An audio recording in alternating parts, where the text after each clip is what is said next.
This is Chapter 8 from Scat. The helicopter took off from the Naples airport and headed east. In the front passenger seat was a heavyset man in the mid-30s named Drake McBride, the president of Red Diamond Energy Corporation. Sitting behind him was the project manager, Jimmy Lee Bayless. Both men had headsets with microphones attached so that they could hear each other over the din of the engines. Drake McBride wore a cowboy hat, snakeskin boots, and a pale silk shirt with snap buttons. He was sipping hot coffee from a styrofoam cup. Jimmy Lee Bayless was dressed in a tan, long-sleeved work shirt and smudged trousers. A map lay open across his lap. Within minutes, the helicopter was circling the black vine swamp. Jimmy Lee Bayless pointed to a charred, crescent-shaped scar in the scruffy prairie that bordered the ancient cypress strand. "That's from the fire," he said from the boss. "None of our equipment got damaged, right?" "Of course not," Jimmy Lee Bayless thought. "Does he think I'm a moron?" Drake McBride shielded his eyes from the glare of the sun. "Section 22 is right below us." "Yes, sir. And Section 21 is over there." "That's right," Jimmy Lee Bayless said. "Let me see the damage report." Drake McBride was not a Texan, although he tried to dress and talk like one. It annoyed Jimmy Lee Bayless, who was from Houston and had spent 26 years of all his life drilling for oil and natural gas. Drake McBride, on the other hand, was from upstate New York and therefore no business saying words like danged. However, being a fairly intelligent fellow, Jimmy Lee Bayless knew better than to disrespect the person who signed his paychecks. "Take us down to 200 feet, Drake McBride told the pilot. The helicopter spooked some snowy egrets from the treetop and flushed a deer across the dry prairie. "Any sign of that danged cat?" Drake McBride asked Jimmy Lee Bayless. "No, sir. The gunshot scared it off for good, I'm sure." Jimmy Lee Bayless dug into his pants for a roll of Tums. Ever since he's been assigned to the Big Cypress Project, his stomach burned like he had swallowed a hot coal. Drake McBride said, "Wouldn't have broke my heart if you blasted the hairball to smithereens. The law is pretty harsh when it comes to killing panthers. The feds got no sense of sport, sir." "Panthers? Ha!" Drake McBride snorted. "Our West, they're just plain called cougars, and you can shoot 'em down like coyotes." He pronounced coyote with a long E on the end, which made Jimmy Lee Bayless cringe. He wasn't fond of the phonies. "If that cat comes back here and somebody spots it, we've got a problem," Drake McBride said. "Last thing we need is a nosy game warden traipsing all over the project site. You follow?" "The panther's long gone, sir. I fired 2 rounds over its head with a deer rifle, and you never saw something run so fast in your life. Wouldn't surprise me if it's still running." "Hope you're right, friend." "I hope so, too," thought Jimmy Lee Bayless. Panthers were Florida's most famous endangered species. The public sightings attracted lots of attention. If some overeager wildlife officer decided that Red Diamond's drilling activities were disturbing the panther habitats, the whole project could be delayed or shut down. The helicopter pilot made one more pass over the scene of the fire. Gazing down at the scorched grass and trees, Drake McBride slurped his coffee and said, "Well, it's the dry season." Jimmy Lee Bayless wasn't sure if his boss was trying to be funny. "Just go on doing what you've been doing," Drake McBride told him. "And get ready to rock and roll." "Yes, sir. And don't forget." "I know," Jimmy Lee Bayless said. "Keep a low profile." "Lower than a rattlesnake's belly," said Drake McBride. Nick and his mother arrived home from Washington, D.C. on Sunday night. He got up early the next morning to get his arm taped. When he asked his mother for help, she looked doubtfully at the ace bandage and said, "What are the other kids going to say?"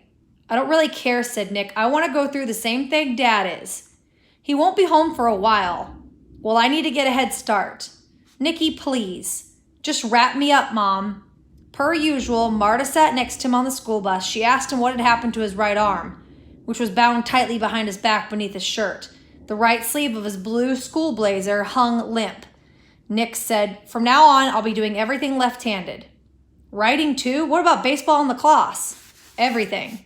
Marta arched an eyebrow. "And there's something wrong with your other arm? Or there's nothing wrong with your other arm?" "Nope." "It's really weird, Nick. It's like you're making fun of crippled people." His cheeks flushed. No, just the opposite. My dad got hurt really bad by a rocket in Iraq. He lost his right arm all the way past his shoulder. Marta gasped softly. Oh my gosh. Is he gonna be okay? I'm so sorry. Nick nodded tightly. But he'll be a lefty the rest of his life. So that's why you're making the switch, Marta smiled. Pretty cool, and pinched the sleeve of his jacket. Whatever. I'm serious, she said. When is he coming home? Pretty soon, I hope, Nick told her about the trip that they had and him and his mother made up to Walter Reed Military Hospital. So that's why I wasn't in school Thursday and Friday. Marta said, nobody told us. I thought you had the flu. I wish, he said glumly, and stayed quiet for the rest of the ride to Truman. His first class of the day was English. The teacher, Mrs. Grunwald, was giving a lecture about a famous short story called The Open Boat by Stephen Crane. Nick had finished reading it on the flight home from Washington. When he tried to get his binder out of his book bag, his zipper on his book pack got stuck.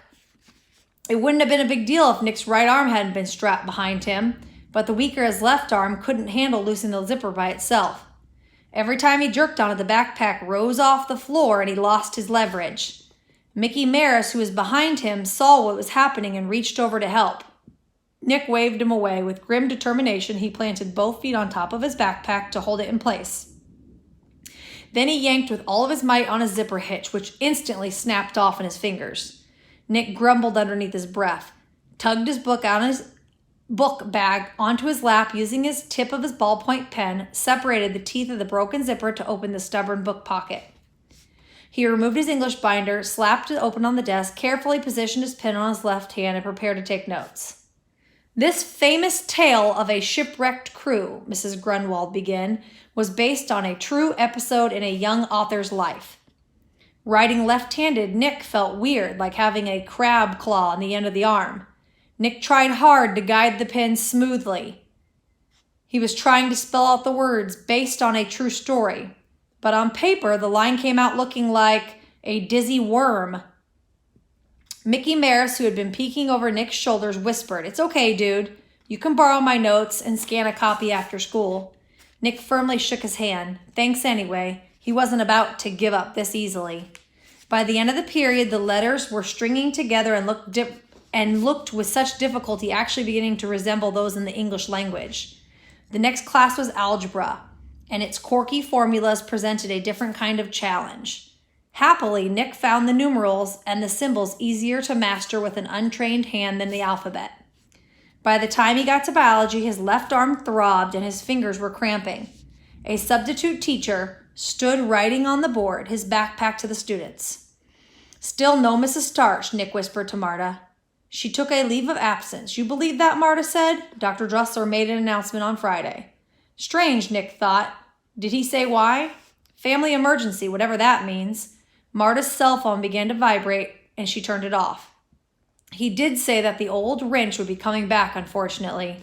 Nick wrestled the biology book out of his backpack. What about Smoke, he said. Nobody's seen him. He must have quit school, or Dressler kicked him out, Marta said. Either way, no great loss. Maybe he got busted for setting the fire. Libby says no. Her dad's assigned to the case, so she wouldn't have heard about it, Marta said. Hey, how's the arm feeling, Lefty? Excellent, Nick was lying. The substitute was spelling his name out in large block letters. Dr. Wendell Waxmo. Marta inhaled through her teeth. No way. Not him, Nick murmured. Wendell Waxmo was a legendary wacko. Nick and Marta would never have had him as a teacher, but they heard all about him. Everybody's had. Because of his particular behavior, Wendell Waxmo had been banned long ago from the public school system. However, since private schools, such as Truman, were usually desperate for substitutes, Wendell Waxmo still got the occasional call. The students let out a collective giggle when he turned to face them. Wendell Waxmo was wearing a faded black tuxedo with a bright yellow bow tie. All right, you little termites, what's so bloody funny? He asked in a squeaky, brittle voice that was impossible to take seriously. He looked half as tall and twice as wide as Mrs. Starch, and his wispy red hair was arranged in a failed attempt to cover a bald spot the size of a dinner platter. Now please rise and sing the Pledge of Allegiance, he said. The students glanced at each other uncertainly. Nobody stood up. When Graham raised his hand, Wendell Waxmo called on him with an impatient snap of the fingers. "We only do the Pledge of Allegiance in morning assembly," Graham explained, "and we don't sing it, Mr. Waxmo." "For me, you do." So they all got up and sang the Pledge of Allegiance to the tune of America the Beautiful. It sounded totally ridiculous. The class sat down, tithering. Wendell Waxmo announced that he had been filling in for Mrs. Starch, and he will be filling in for Mrs. Starch until her return. He also said that he wished to be addressed as Dr. Waxmo, as he received an advanced degree from Bildberg State University. Nick had never heard of this school, although Dr. Waxmo described it as the Harvard of the Dakotas. Graham again started waving a hand. "What now?" Wendell Waxmo barked irritably. "North Dakota or South Dakota?" "Both, and western Minnesota as well." Wendell Waxmo said, "Now open your textbook to 117. Today we're going to conjugate the verb amar, which was course meant to love." Libby Marshall couldn't contain herself. "But this isn't Spanish class, it's biology," she blurted. Wendell Waxmo burrowed his frown and he cocked his head to the side. "You think I was born yesterday? You think I just fell off of the turnip truck? What's your name, young lady?" Marta passed a note to Nick. "This is fantastic. He's crazy as a bedbug." Nick smiled and stuffed his note into the pocket. Libby Marshall was quaking under Wendell Waxmo's stare. "I said, 'What's your name?'" he persisted. Nick raised his left hand and, not wanting to be called on, said, "She's right, Mr. Waxmo. This is biology class. Here is our book." Wendell Waxmo stalked up to Nick, snatched the text, thumbed through the grumpily, and shoved it back at him. "There's one on Mrs. Starch's desk for you to use," Nick said. Wendell Waxmo turned to see. "So there is," he muttered and turned back to face Nick. "What's your name, young man?" "Nick Waters." "What's the matter with your right arm, Mr. Waters?" "Nothing, it's just an experiment," Nick said. "I broke my right arm once. A dairy cow sat on it," Wendell Waxmo said. "Are you trying to be funny?" "No, sir, it's a serious experiment." Marta started to raise her hand, but Nick shot her a look.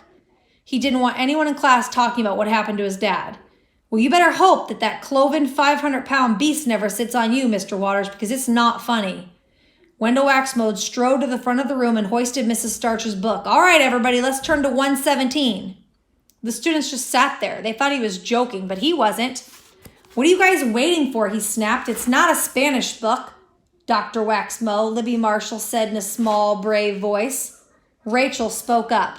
"We're way past page 117. "Is that right?" Something resembling a smile crossed Wendell Waxmo's face. "Obviously, none of you have ever had an experience of being in my classes. Otherwise, you know that on Mondays, I always teach 117 and only 117, regardless of the subject matter." Nick had to bite his lip to keep from laughing. "Earlier this morning, for example, in a Eargmont school, I substituted for Mrs. McKay's Advanced World History," Wendell Waxmo said, "and by the time the bell rang, every one of those students had practically memorized page 117 in their history book. And that was the map of the Roman Empire." Substitutes were often flaky, but Wendell Waxman was a special category. "Every teacher has a special system that works best for them," he prattled. "Mrs. Starch has hers and I have mine, which is pick a page and focus, focus, focus." He flipped open the biology text to 117, skimmed a few paragraphs, looked up brightly, and said, "So, who can tell me how many proteins function in a plasma membrane?" For once, Graham was too flustered to raise his hand. Libby Marshall answered the question in a dull tone. "Proteins release chemicals that are allowed certain cells to communicate with each other, and they also help move water and sugars through the membrane." Dr. Wendell Waxmo was overjoyed. "Now that's what I'm talking about, folks. A little spitfire and cooking with the gas. I'm hoping everybody's taking notes." Marta cackled under her breath. What for? Mrs. Starch tested this on us 3 weeks ago." "Don't tell him," Nick whispered. Whenever Wendell Waxmo spoke, his bony Adam apple bobbed up and down, causing the yellow bow tie to jiggle. "Quick now, what's the philosophy molecule? You there," he pointed at Graham. "Definition, please." Graham looked helpless and lost. "I forgot," he said. Wendell Waxmo frowned. "Stand, young man." Graham rose unsteadily. Yes, sir. Lullaby, please. But I don't know a lullaby, Graham said. Wendell Waxmo sighed. A day without music is a day without sunshine. Now sing after me. Hush, little baby, don't say a word. Mama's gonna buy you a mockingbird. And if that mockingbird don't talk, Mama's gonna buy you a cuckoo clock. Marta leaned close to Nick and said, That's not how it goes. No kidding.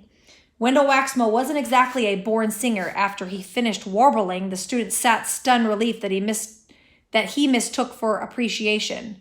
Your turn, young fellow, he said to Graham. No, I can't. Pardon me? I just can't, Graham said again. Wendell Waxmo folded his arms. I'm in charge of this battleship. Yes, sir. And you will do as I say or face the consequences. Graham was plainly frightened by the threat. Even though substitute teachers had very little authority, I think I remember what a philosophy molecule is, he offered gamely. Who cares? Now sing, Wendell Waxmo said. Hush, little baby, Graham began with a pained grimace. Don't you cry. Suddenly the door banged open and a boy stepped inside the class. Nick didn't recognize him. The boy's blazer was pressed and spotless. His khaki trousers were laundered and creased, and his necktie was perfectly knotted. His cheeks looked shiny and scrubbed, and his hair was parted neatly and trimmed, and not a speck of grease or grime was visible on his hands.